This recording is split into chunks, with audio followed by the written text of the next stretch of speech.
Waalaikumsalam warahmatullahi wabarakatuh. Selamat pagi semuanya. Pagi. Sebelumnya izin memperkenalkan diri, nama saya Feni Sundari dengan NPM 2213032. Di sini saya sebagai moderator dari kelompok 8 yang akan menjelaskan hukum perdataan dan hukum dagang. Yang akan dibawakan oleh kelompok saya Khairullah Maharani dan Intan Karawita dan Nur Aini. Untuk materi pertama akan dibacakan oleh Intan. Izin memperkenalkan diri, saya Intan Primawita dengan NPM 221303204. Di sini saya akan menjelaskan tentang hukum perdata.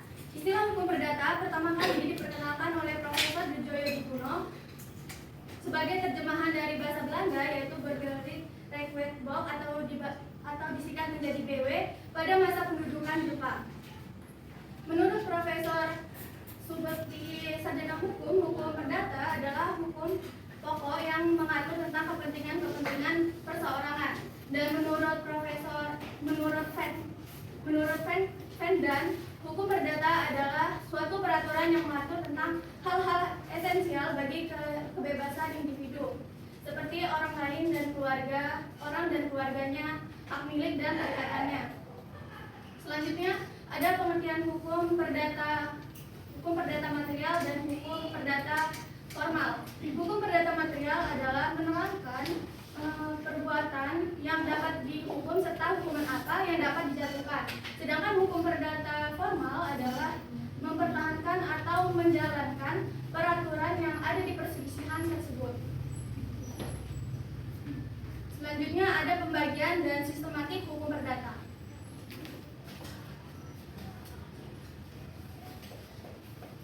Hukum perdata diatur dalam Kitab Undang-Undang Hukum Sipil atau KUHS, dibagi menjadi 4 buku, yaitu buku pertama perihal orang yang membuat hukum perorangan dan hukum keluarga, buku kedua perihal benda, membuat hukum benda dan hukum waris, buku ketiga perihal perikatan, membuat hukum harta kekayaan, dan buku keempat yaitu perihal pembuktian dan kadaluarsa. Menurut ilmu pengetahuan hukum perdata dalam Kitab Undang-Undang Hukum Sipil yaitu 1. Hukum perorangan adalah peraturan tentang manusia sebagai subjek hukum. Dan yang kedua, hukum keluarga, di mana hukum keluarga ini memuat perkawinan beserta hukum harta kekayaan suami istri, hubungan orang tua dan anaknya, perwalian dan pengampunan. Yang ketiga ada hukum harta kekayaan, adalah hukum yang dinilai dengan uang. Dan yang keempat yaitu hukum waris, adalah mengatur benda atau kekayaan seseorang jika ia meninggal dunia. Contoh hukum perdata yaitu masalah warisan, utang piutang, perebutan hak asuh anak, dan sebagainya. Terima kasih. Materi kedua akan dijelaskan oleh Alia. Selanjutnya adalah sumber-sumber hukum perdata. Yang pertama adalah Algemeen Berpalingan Fatwatwetting atau AB, yang merupakan ketentuan umum pemerintahan Hindia Belanda yang diberlakukan di Indonesia. Yang kedua adalah KUH Perdata atau Burgerlijk Wetboek, yang merupakan ketentuan hukum pemerintahan Hindia Belanda yang diperundangkan pada tahun 1948 dan diberlakukan di Indonesia atas asas Papagansi. Yang ketiga adalah KUHD yang terdiri atas 745 pasal meliputi buku 1 tentang dagang secara umum dan buku 2 tentang hak dan kewajiban dalam pelayanan. Yang keempat adalah Undang-Undang Nomor 5 Tahun 1960 yang berisi tentang pokok-pokok agraria. Yang kelima adalah Undang-Undang Nomor 1 Tahun 1974 yang berisi tentang ketentuan dalam perkawinan. Selanjutnya adalah Undang-Undang Nomor 4 Tahun 1996 yang berisi tentang ketentuan tanah dan undang-undang berhubungan dengan tanah. Selanjutnya adalah Undang-Undang Nomor 24 Tahun 2004 yang berisi tentang jaminan lembaga simpanan. Dan yang terakhir adalah Instruksi Presiden Nomor 1 Tahun 1991 yang berisi tentang kompilasi hukum Islam. Baik, materi ketiga akan dijelaskan oleh Nur Aini. Baik, hukum dagang. Pengertian hukum dagang yaitu perdagangan atau perniagaan pada umumnya, yaitu suatu pekerjaan membeli barang dari suatu tempat ke tempat lain atau pada suatu waktu, yang kemudian menjual barang tersebut ke tempat lain atau pada hari berikut dengan maksud memperoleh keuntungan. Untuk memahami makna hukum dagang, salah satu kutipan rumusan hukum dagang yang dikemukakan oleh para sarjana yaitu hukum dagang adalah bagian dari hukum perdata pada umumnya, yaitu yang mengatur masalah perjanjian atau perikatan-perikatan yang diatur dalam buku 3 buku 3 Berbuat Fedbook. Dengan kata lain, hukum dagang yaitu himpunan peraturan-peraturan yang mengatur seseorang dengan orang lain kepada orang lain. Di dalam kegiatan perusahaan yang pertama terdapat dalam kodifikasi Kitab Undang-Undang Hukum Perdata. Hukum dagang dapat pula dirumuskan sebagai serangkaian kaidah yang bersangkutan dengan mengatur tentang dagang, usaha dunia atau bisnis yang berkaitan dengan perdagangan, lalu lintas perdagangan. Baik, selanjutnya sumber-sumber dan sistematik hukum dagang. Hukum dagang Indonesia terutama bersumber pada hukum tertulis yang dikodifikasikan, yaitu hukum dagang, yaitu Kitab Undang-Undang Hukum Dagang atau KUHD atau Kitab atau Wetbook van Koophandel Indonesia atau WK. Yang kedua, Kitab Undang-Undang Hukum Sipil atau KUHS atau Berbuat Wetbook Indonesia atau BW. Yang kedua yaitu hukum tertulis yang dikodifikasikan, yaitu peraturan-peraturan khusus yang mengatur tentang hal-hal yang berhubungan tentang perundangan. Baik, menurut hubungan antara KUHD dan KUH Perdata pasal 1 KUHD, menurut Profesor Subekti SH berpendapat bahwa terdapatnya KUHD di samping KUHS sekarang dianggap tidak pada tempatnya, karena sebenarnya hukum dagang tidaklah lain daripada hukum perdata. Dagang tidak merupakan pengertian hukum, melainkan pengertian perekonomian. Terima kasih. Jadi ada pun beberapa pendapat para sarjana hukum tentang kaitannya hukum dagang dan hukum perdata. Yang pertama, menurut Vankan, beliau beranggapan bahwa hukum dagang merupakan tambahan dari hukum perdata. Dan yang kedua, menurut Van Apeldoorn, menganggap bahwa hukum dagang adalah suatu bagian istimewa dari lapangan hukum perikatan yang tidak dapat ditetapkan dalam Kitab 3 KUHS.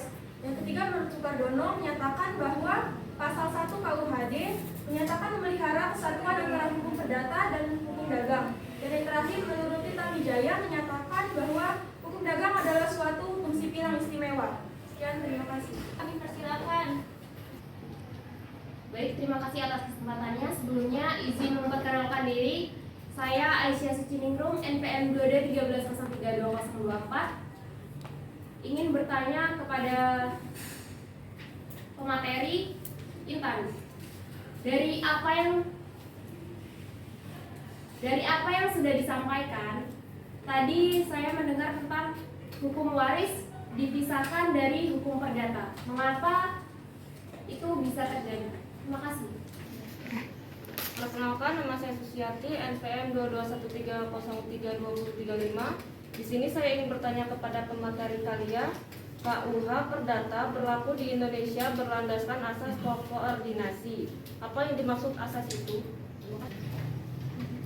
Perkenalkan, nama saya Mega Astuti, NPM 22130032002. Izin bertanya kepada pemateri Nuraini, yaitu apakah keberlangsungan hukum perdata di Indonesia dapat menjerat siapa saja? Siap, cukup, terima kasih. Saudari Aisyah, yang pertanyaannya, kenapa hukum waris dipisahkan dari hukum perdata? Karena hukum dagang berkaitan dengan tindakan manusia yang berkaitan dengan hukum urusan dagang. Oleh karena itu, hukum dagang tidak masuk dalam hukum keberdaan. Kemudian hukum dagang juga berkaitan dengan hak dan kewajiban antar pihak yang bersangkutan dalam urusan dagang.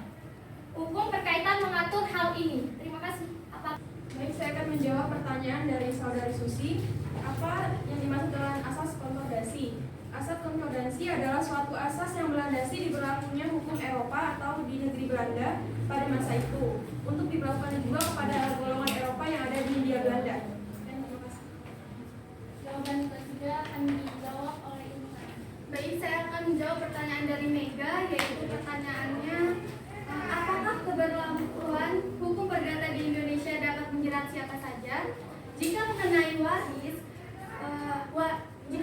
waris, maka KUH Perdata tidak menjerat atau tidak berlaku bagi masyarakat yang menundukkan diri pada hukum adat. Namun kalau jika mengenai perjanjian maka akan menjerat atau berlaku bagi setiap warga negara Indonesia. Apakah Mega sudah jelas? Baik, terima kasih bagi yang sudah bertanya. Sekarang kami ingin menyimpulkan. Bagi rekan yang paling ujung, kami persilakan untuk kesimpulan. Dan nama saya Rizky Mamardi, MM 2013-23-2023. Di sini saya akan membacakan hasil kesimpulan. Hukum perdata dalam arti luas meliputi hukum privat material, yaitu segala hukum pokok yang mengatur kepentingan perseorangan. Hukum perdata material adalah menerapkan perbuatan apa yang dapat dihukum, serta hukuman apa yang dapat dijatuhkan.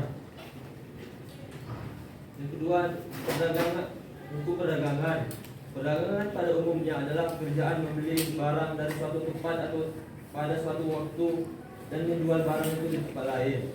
Sumber hukum dagang di Indonesia bersumber pada hukum tertulis yang dikodifikasikan dan hukum tertulis yang belum dikodifikasikan. Sekian dari kelompok kami akhiri. Wassalamualaikum warahmatullahi wabarakatuh.